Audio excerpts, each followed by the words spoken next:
मध्य प्रदेश का शहडोल संसदीय क्षेत्र मुख्य रूप से आदिवासी बहुल है। यहाँ की 8 विधानसभा में आदिवासी मतदाता किसी भी प्रत्याशी की जीत हार तय करने में खास भूमिका निभाते हैं। शहडोल लोकसभा क्षेत्र में प्रथम चरण में 19 अप्रैल को मतदान है। आइए इस रिपोर्ट में देखते हैं शहडोल लोकसभा क्षेत्र का राजनीतिक मिजाज।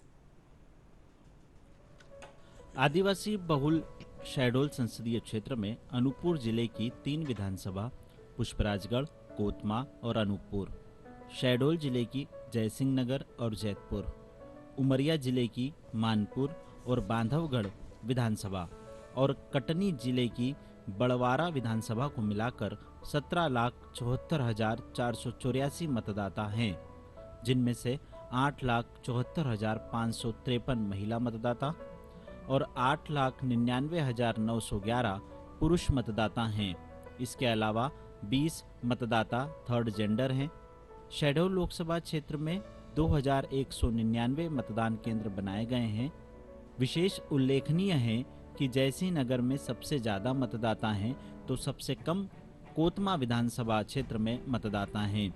वहीं शहडोल लोकसभा के 2199 मतदान केंद्रों में मतदान डाले जाएंगे, जिनमें सबसे अधिक मतदान केंद्र मानपुर विधानसभा में तो सबसे कम मतदान केंद्र कोतमा विधानसभा में बनाए गए हैं। शहडोल लोकसभा क्षेत्र की वर्तमान सांसद हिमाद्री सिंह को भाजपा ने दोबारा अपना उम्मीदवार बनाया है। इस लोकसभा में सीधी टक्कर भाजपा और कांग्रेस के बीच होती आई है। यहाँ पर पिछले 2 पंचवर्षीय की बात की जाए तो इस आदिवासी बाहुल्य सीट में भारतीय जनता पार्टी का ही कब्जा रहा है।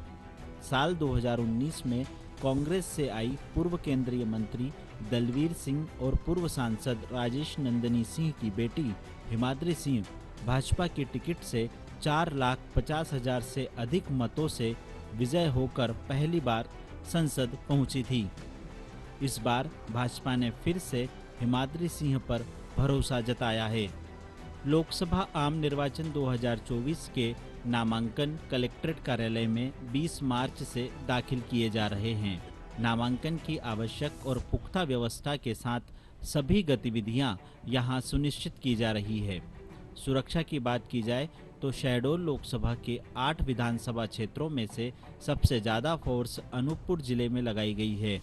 अनूपपुर जिला रिटर्निंग कार्यालय होने की वजह लोकसभा क्षेत्र के चुनाव का प्रशासनिक संचालन अनूपपुर जिले से ही किया जा रहा है। सुरक्षा की दृष्टि से जिले में पूरी तैयारियां कर ली गई है। आदिवासी वर्ग के लिए आरक्षित यह लोकसभा क्षेत्र खनिज संपदाओं से भरपूर है। यहाँ कोयले का प्रचुर मात्रा में उत्पादन होता है, तो वहीं थर्मल पावर से उत्पादित बिजली से प्रदेश ही नहीं देश भी रोशन होता है। एशिया का सबसे अच्छा कागज का उत्पादन पेपर मिल इसी लोकसभा क्षेत्र में है।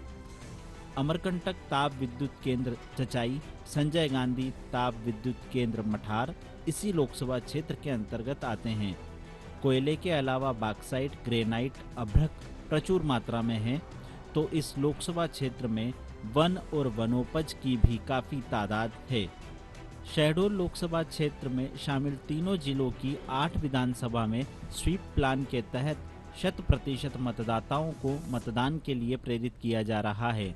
स्वीप गतिविधियां संचालित कर आंगनबाड़ी कार्यकर्ताओं द्वारा मतदाताओं को जागरूक किया जा रहा है। स्कूल और कॉलेज के विद्यार्थी भी मतदाताओं को जागरूक करने के लिए नुक्कड़ नाटक और जन जागरूकता रैली निकालकर जागृत कर रहे हैं। साल 2019 के लोकसभा चुनाव में हुए मतदान की बात करें तो शहडोल लोकसभा क्षेत्र में कुल 74.58% मतदान हुआ था। इस बार भी लोकसभा क्षेत्र के मतदाताओं में मतदान को लेकर काफ़ी उत्साह देखा जा रहा है। बिजली के उत्पादन में प्रमुख स्थान रखने वाले शहडोल लोकसभा क्षेत्र में खनिज भी प्रचुर मात्रा में उपलब्ध है। यहाँ पर ऐतिहासिक और धार्मिक स्थानों की भी कोई कमी नहीं है।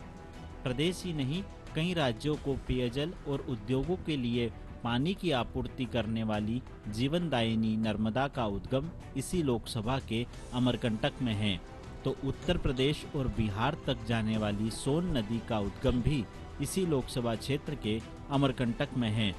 इंदिरा गांधी जनजातीय विश्वविद्यालय अमरकंटक सहित कई शिक्षण संस्थान संचालित हो रहे हैं। बांधवगढ़ नेशनल पार्क भी इसी लोकसभा का हिस्सा है। शहडोल लोकसभा क्षेत्र के अनूपपुर से अजीत मिश्रा के साथ bureau report, DD news, Bhopal.